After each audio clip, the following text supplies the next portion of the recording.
Hello, and welcome to the End in Mind podcast. I'm your host, Caitlin, the owner of Meraki Media Management. The End in Mind is a place where we come to share stories, tips, and strategies of many entrepreneurs, creatives, business owners, and just some people that aren't willing to live the traditional lifestyle. We talk about how to live outside of the box today and how to incorporate what really is important in your life to keep that end goal always in mind. Again, if you would like to reach out to me in any type of way, you can find me on Instagram at Meraki_media_management. And I hope to hear from you all soon. Thanks so much and enjoy our show.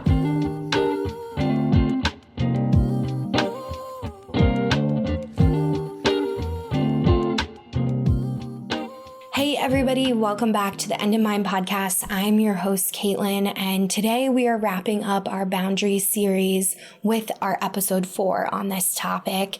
Last week's episode, we talked a lot about what it felt like before boundary setting, like how to know when you need to set a boundary or when something isn't feeling aligned, right? Like in your life. Most of the time, if something's misaligned, there can be a boundary that's set in place to either like remove that thing from your life or provide a solution to whatever you're experiencing. So I mentioned this in last week's podcast episode, but I feel like I should say it again here. If you don't know your human design, that can be really helpful for just learning like ways about how your emotional expression may help you lean into finding solutions for boundary setting. So go back and listen to that podcast episode if that doesn't seem clear. Once you listen to that episode, it should feel very clear, because today now I want to share what it's like, after 6 years of learning more about myself and setting boundaries and having setbacks and reestablishing boundaries, right? Because this journey has not been linear for me. I don't know anyone that it's been linear for, meaning like mental health overall. But I also don't want this episode to sound like I'm just boasting, right? And like, I'm so grateful and like everything's awesome because that's just not reality. Like, there took so many missteps, so many mistakes, incorrect words, right? Like experiences for me to get to this point now where I can truthfully say to you all, I am the happiest I have ever been in business, in my personal life, like everything collectively, despite having a insanely difficult year last year, which also can affect me like on a daily basis. So, and that's more on a personal standpoint, as you guys know. So let's get back into like what it feels like when you're setting a boundary.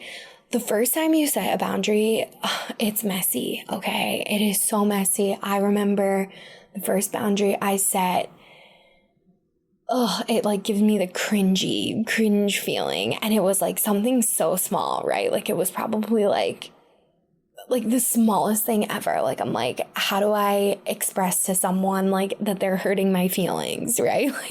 Like that was where I was at with people pleasing. Like I would let people say whatever they want and I would just like smile and laugh, like that's where I was at. I just would not tell someone like, hey, I don't appreciate that statement or whatever, right? It seems so simple.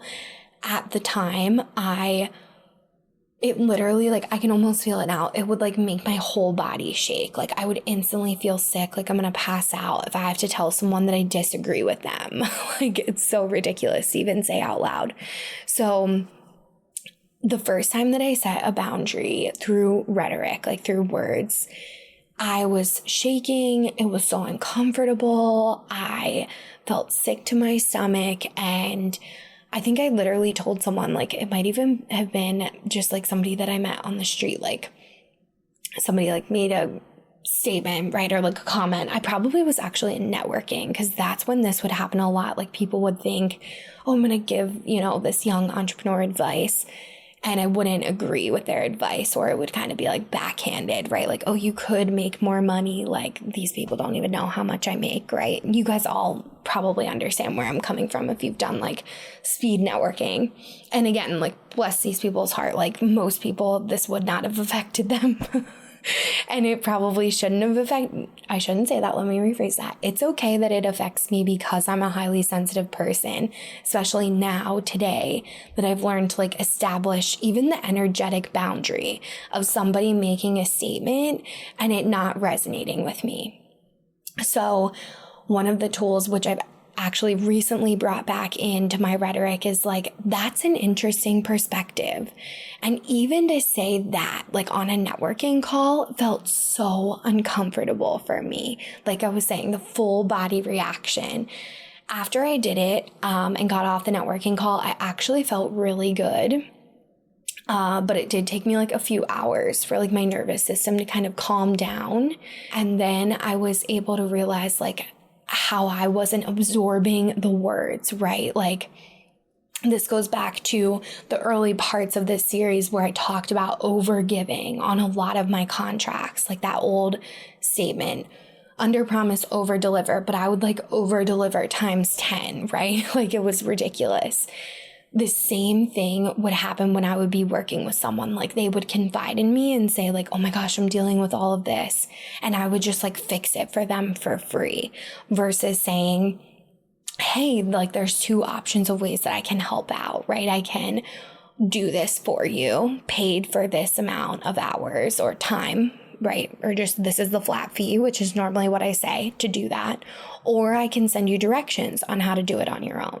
But you may run into roadblocks and like it can get complicated, right? You just always want to put that in there. Completely different mindset over just doing it for them, right? And just totally like not charging and spending hours and hours doing this work for clients for free. Because I wanted to prove myself, right? It all came back to the self-worth. Like if you are resonating with any of the stories that I've shared, it's highly likely that your boundaries may also be reflecting to you like these beliefs that you have about yourself, right? That are so subconscious. That's the perfect mirror, right? Of what we give and what we think about ourselves. People just show up and reflect that back. There's nothing wrong with them for doing that, right? That's just like how the world and society works. So the more boundary setting I did, the more I respected myself. Therefore, the more other people respected me. Then all of a sudden I started to reframe the way I was thinking about myself. Like, no, I should be charging for this time because that does normally take me a day and a half to fix that side of MetaSuite if their connection isn't working or if there's a glitch on Instagram and Facebook, right? Like there's so many things that we offer as an agency that I need to just start to value. I need to just start to value myself again. And that is exactly what boundary setting started to do for me. I started to feel like myself again. And this took years, a lot of months, definitely years, and definitely still working on it because there's never like one destination. But utilizing this strategy to change and reflect what you actually believe consciously, right, about yourself into the core beliefs of your energetic being will continue to create this ripple effect of how people respect you over time. And this boundary setting eventually lifted me up to the point where I could finally see I wasn't just acting like the CEO of delegating. I was embodying the CEO. And I was embodying that with my clients. Therefore, the extension of the chief marketing officer role was like a no-brainer because clients started to see that in me. Like I knew, and I know that I've shared this, not in this series, but like before, when I was thinking about launching this new opportunity, I had so many people in my networking sphere, like in my work sphere, that was like, you offer so much more than just even like a marketing agency. Like, you do so much more than what other people are doing. Why aren't you like marketing yourself like that, right? As a marketer. And that was also like, right, like when I started to reflect that to myself, then other people could feel that energy externally, and then they reflected it back to me. And the reason why I share how long, that everybody's journey is different, so like time doesn't really matter here. But I do want to be honest with you all about like how much time this took me to get to this point, because I think I thought in therapy, like, oh, I'll just like set a boundary and it'll like fix all my problems, right? No, it was like repetition, years and years of work in order for that energy to eventually be like, again, embodied, right? Like, there's something of just speaking something into existence. Like, that's how a lot of manifestation starts, and like energetic shifts, versus embodying it. That's why repetition is so important when we're changing ourselves, when we're evolving, because the repetition compounds over time and eventually becomes that embodiment of the belief. So it just feels so right. Like, if you have even maybe strayed from your boundary setting as an HSP, like maybe you've stepped into a new identity, maybe you've stepped into being an aunt, an uncle, right? Or a mom, a dad, or you've become a dog mom, right? Like, there's so many different identities that we can grow into that at times we can want to like morph ourselves, right? Again, not boundary set, make other people happy. But that's not going to create the energy that you want in your life. It'll actually create the exact opposite as you're doing that. And I had to start to tell myself that over and over and over again in order to allow myself to expand into what I really wanted to be and who I wanted to embody and like how I wanted to live my life every day. And now what I wrote about, years ago about my dream day, that is what I do every day. Some days I have the opportunity, which is exactly how I feel about it, the opportunity to go and do different things in my line of work. Like, that's the type of person I am. I'm super creative. I love abstract types of tasks. I find that like really fun. It kind of feels like a real life puzzle to me. So I enjoy like for my days to be different or my weeks to be different. And I have fallen in love with that. What's one boundary that I've had to set in order to make that work is like having things scheduled on my calendar, or at least having 24 to 48 hours notice, right, about a change in events or a change in a meeting or an update of like a podcast recording, right? It could be like so small.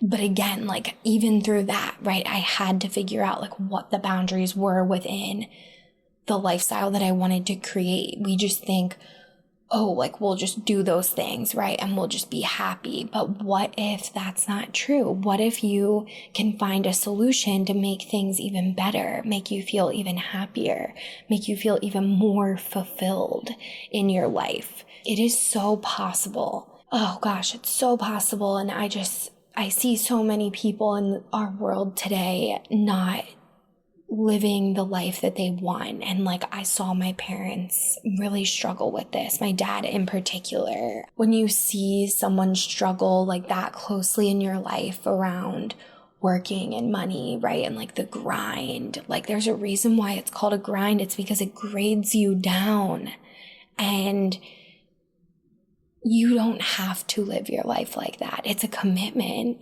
that's why I share the time frame. It's a commitment to change. But when you do change, what's on the other side of it is so incredibly worth it. So worth it, you guys. Again, I don't want this to sound like my life is so great, it's so perfect. Like, it's not. Nothing is ever perfect, right? But I should say, and you still deserve to live a life that you absolutely love on a daily basis. Daily basis. It doesn't mean that everything in your life is always going to be perfect. That's just not the way life works. But it does mean you can wake up every morning and love what you do and feel excited about the day.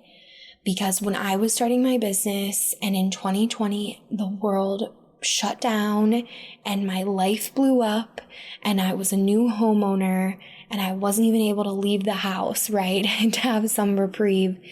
And then all of a sudden my business kicked off like a fucking rocket. And I had no clue what to do with this type of surge. I knew that I needed external support to not be like so controlling and so rigid, and instead set boundaries that felt safe in order for me to let my guard down and let the business flow the way that it needed to flow for me to get to 2026 to live this honestly like dream setup of a life. Like truthfully, it really is such a dream. And I just love it so much. And I'm so grateful for all of you that have been on this journey with me, that are doing this journey for yourselves. Please know that every single thing that you do does not go unacknowledged by others. Every word you say is important, and doesn't mean that you can't say the wrong word sometimes, doesn't mean you can't mess up, but it does mean that the more that you energetically harness yourself, the more grace you can give to yourself and others, because you won't be that leaky cup of energy, right, with all the holes in it. And again, if you don't know the reference that I'm making, please go back and listen to 1 through 4 of this boundary series podcast series that we did here. And thank you all so much for tuning in. As always, it's such a blast to be with you all. I will be heading down the beach for the month of September with my family. Oh my gosh, hallelujah. I'm so excited. So I will, of course, be available. Sean and I both work remotely, so we will be working from down there, but taking lots of breaks and lots of family time in between. The other thing I really wanted to mention to you all, if you don't currently follow me on Instagram, please do. One of my amazing fractional CMO clients is doing a compassion campaign, which I helped design. And it has been such an honor to work with so many amazing nonprofits in my local area here. If you are looking to expose yourself to different ideas of campaigns for businesses that don't just fall into creating more revenue, but instead helping a community and expecting nothing in return, definitely check it out, because this is the way that we are continuing to push marketing beyond limits of just being good people, being connected to community, and being rooted in what we believe in. We know that that type of energy and love will go much further and continue to help in return, right, our business, but also the amazing people that work at these institutions that just believe in their community so much. And I've had such a pleasure of working alongside them and learning from them. My client, the nonprofit owners that we've worked with, it's just been such an amazing opportunity. And again, like to even share that campaign that we've been able to design with our client. Again, such a dream opportunity for me and just such a gift. So thank you all so much again for your continued support. I hope you guys enjoyed this series, and I will see you next time. Thank you so much for listening to The End in Mind. I would like to remind you all, if you haven't yet reached out to me on Instagram, we are at Meraki_media_management. It will be in our show notes as well. If you would like to reach out to me, we always offer free coaching through Instagram based around our Instagram training and our business Instagram practices. If you need any type of support, please do not hesitate to reach out to me there. And we also offer several different types of consulting and training packages if you're looking for a little bit more in-depth tips.